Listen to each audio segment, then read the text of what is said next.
voices of our ancestors. Thank you, Lucy. Thank you.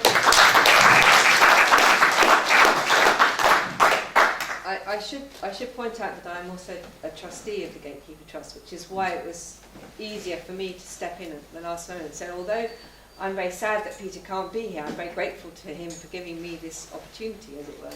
Now, what I want to talk about is the wisdom in the land and why it's so hard to hear. I think it's so hard to hear our voices of the people who are our ancestors. But what I'm going to focus on are practical and factual reasons why this may be the case. And it's to do with the fact that either the land isn't ours, or the ancient ancestors who were part of this landscape were not necessarily our ancestors. And let me explain what I mean. After all, we do know that people have lived here for a very long time. We've only got to look at the megaliths like Stonehenge. Stonehenge has been in this form since at least 2600 BC. And we know about Druids. I know that we're going to have a talk later on Druids, so I'm not going to go into any detail. And whether they were here when Stonehenge was built, Druids were around long before Celts ever came here. They were these amazing mathematicians, astrologers, medicine people, people with extraordinary knowledge. This is an amazing magic hat that's now in a museum in Berlin. It may have been a Druidic hat, I don't know. And if we go back to the Ice Age, this is a map showing the whole of Europe. There's a genetics professor in Oxford, Professor Brian Sykes, who has worked out that people have lived in Europe for at least 20,000, 17,000, even 45,000 years. The dashed line on this map represents the ice, and you can see that, and then the line around Britain, for example, this line, that's the extent of the sea levels. At that point, Britain was connected to the continent. And last year, when we had that lovely talk from, what was her name, the artist, she was talking about these rivers. Ipo, yeah. She was talking about these rivers, because at that point they flowed into this area, which wasn't sea then, it was land. And they found all these sort of mammoth things and all the rest of it remains there. So this is going back to the Ice Age. This is 9,500 BC. And so we know people were around. Now what Professor Brian Sykes has worked out is he's worked out the unbroken lines of mitochondrial DNA, i.e. the maternal lines, and he's identified these 7 founder mothers, these different clans, and one of them, indeed, this one, does go back wherever it is. That one goes back to 45,000 years. And we also know that the descendants of Cheddar Gorge Man still live in the Bristol area, and he was at least alive 7,000 years ago. So this is just a bit more of a close-up on Britain. So this kind of confirms that ancestors of some sort were living in Britain. And when I'm talking about people, how am I defining them? I'm defining people by language, culture, genetic material, and location. Now, when I mention language, do you know what I mean? Do you know what I'm talking about? Do you know that I'm talking about not just English? What I'm talking about is the family from which the English language comes from. And that when I say we speak an Indo-European language, do you all understand what I mean by this? Because this is the critical point. This is the language in which we talk, we think, we dream, we scheme, we do everything in this language, the Indo-European language family. It shapes the stuff in your head. But what you might not have any conception of is that this, our native tongue, is not from this land. It's not from Europe. It didn't start here in the Ice Age. It is actually part of a whole family of languages which include all of these. And that includes Celtic, it includes Greek, it includes Latin, all of these languages. But not Hungarian, not Basque, not Egyptian. They are not Indo-European languages. The Hungarians come from a completely different linguistic base, and so do the Basques. And that kind of proves that these other languages are linked. It's more than just coincidence. It was in the 19th century when they realised that Sanskrit had the same Sanskrit in the Indo-Iranian family of languages had the same roots as other European languages, even though Sanskrit is written in a different alphabet. And what that suggests is that these people once lived together as common tribes. And much research has gone into studying the close parallels between Celts and Hindus, for example, the Sanskrit Invaders and the Celtic laws, mythology, religion, lots of parallels. In other words, the wild, uncivilized Celts and the sophisticated urban Romans are related. This is something that's a little bit glossed over because everybody has this very romantic notion about Celts. So these people, they must have shared the same original homeland because their language has the same roots. And they share the same genetic material. So returning to our list of different identifiers, I'm not going to necessarily focus on all these in great depth because there's not a lot of time, but just to give you one taste of language. If you take the word for king, which you can reconstruct, anything that has an asterisk in front of it is a reconstructed Proto-Indo-European word. It means it goes right back to the origins. And that rolls out as Rex in Latin, Rix in Celtic, Raj in Indian, Reich in German. That just gives you a taste. And there are many, many other words that you can similarly analyse. And if we look at the genetics tree, this is the R1b, the Y chromosome family tree. This is the thing that proves the link is genetic as well. And when we first become aware of Celts and Greeks and Romans is in the Iron Age, but when they last lived together was in the Bronze Age. This is map coming up. This is a distribution of today's Y chromosome of R1b. So you can see that up to 80%, 60% here, have this genetic marker in their makeup.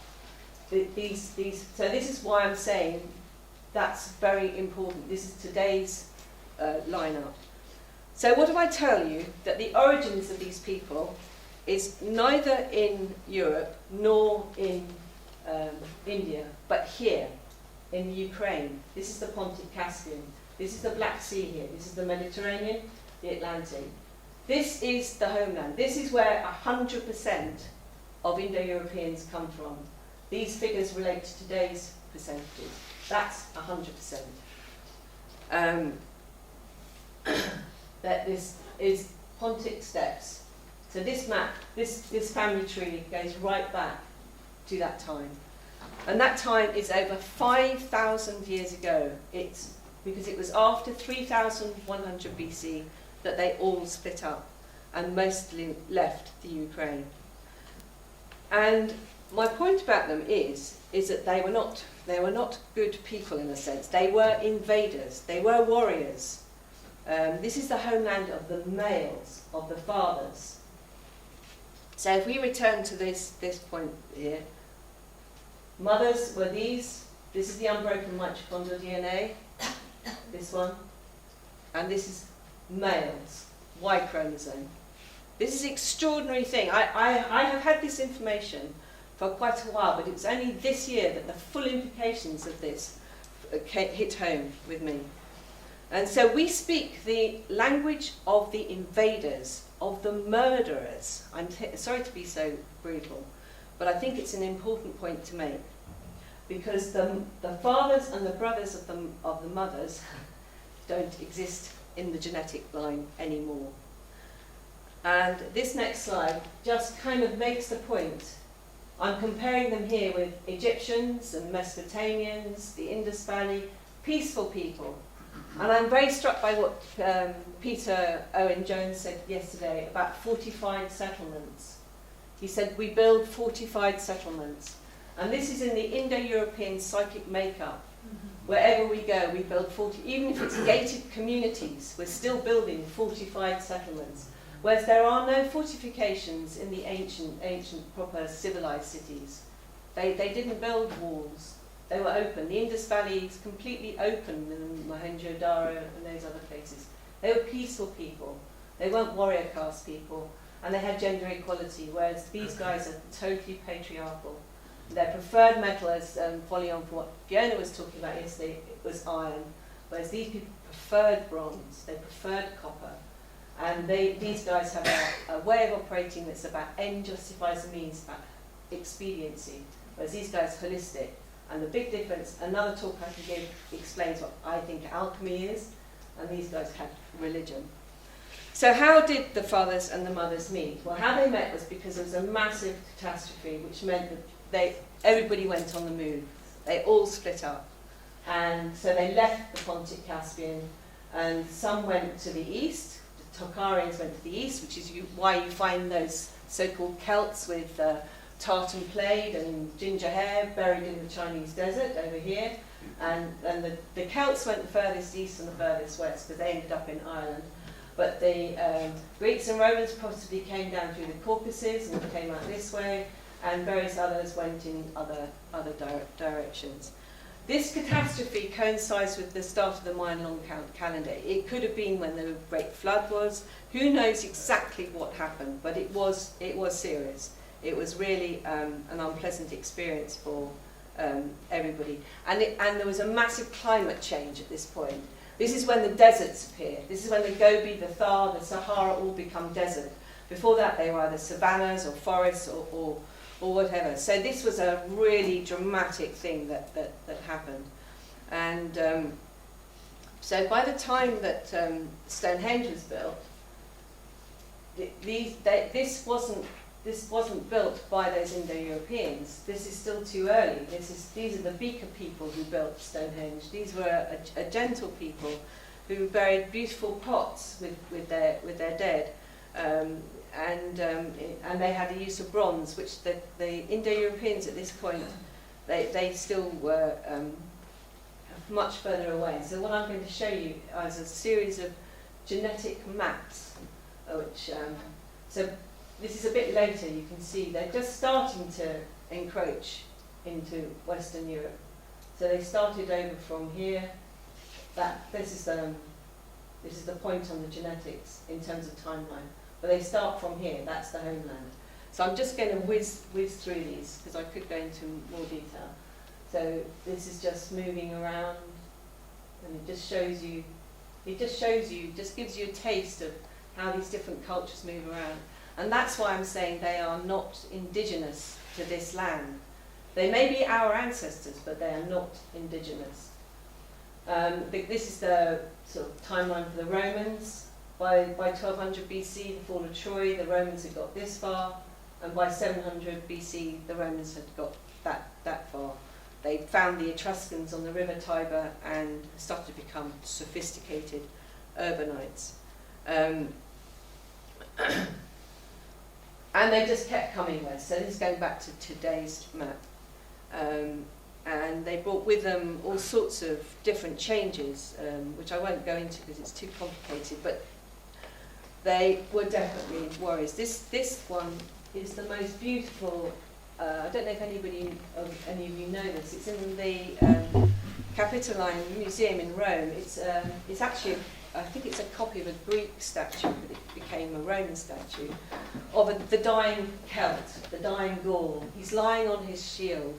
He's not giving in, but he is dying. It's such a moving image. The Romans very much admired the Celts. They admired the fact that they fought naked with gold torques, only a gold torque around their necks. And the Celts often did beat the Romans. They sacked Rome in 387 BC, but it's just that the Romans were ultimately more successful militarily. This is another image to emphasize the aggression of the Indo-Europeans. This is a famous shot called the Parthian shot, which those of the Indo-Europeans that took up horse riding, they would fire this from behind as they galloped away from their enemy. They would fire these lethal arrows. So what I'm saying is that about the language is that we were forced to speak the language of these people, these brutalized, disconnected, militaristic people. And that is what has carried on in throughout time. If I put up this image, I think you will all see what I mean. Whoops, sorry, gone too far. This one, this image, I think sums it up. Roman eagle. I think I don't need to say which one that one is, and that's obviously the American one. And this for me is the it just encapsulates so much about our problems, because what it says to me is that these guys have totally end justifies the means approach, whether it's approach to winning a battle, whether that means enforcing discipline in the Roman army.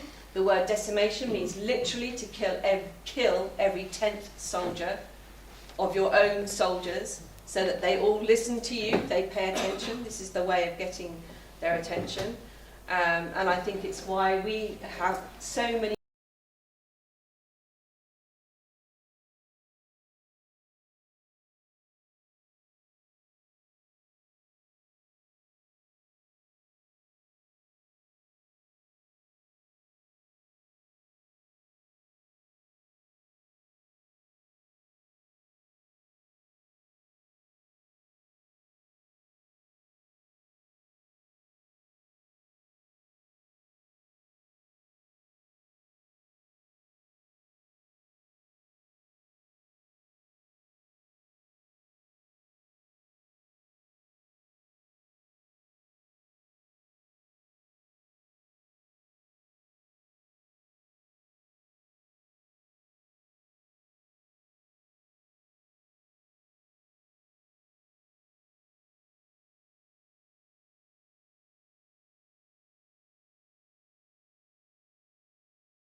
shrines and temples will be filled completely with tombs and corpses. Only stories will survive, and they will be incredible to your children. Only words cut in stone will survive to tell your faithful works. Whoever survives will be recognized as Egyptian only by his language. In his actions he will seem a foreigner. Now, the reason I mention this is just to show you the importance that the ancients, some of the ancients, saw in terms of reverence, and to draw that contrast with what has happened in our foggy. So if we return to our foggy little island, and a time when our mothers and their fathers and brothers might have lived here back in the Ice Age, think how differently it might have been had they not encountered those brutalised fathers. Yes, we would still be living in mud huts, but perhaps in a closer, more spiritual connection to nature, and the genuine voice of the land and the genuine voice of their ancestors. We would hear that, we would know that, we would feel it. So we might have missed out on some of the positive benefits of the Iron Age, and somehow I think we need to heal this rift. Because these are the mothers and those are the fathers.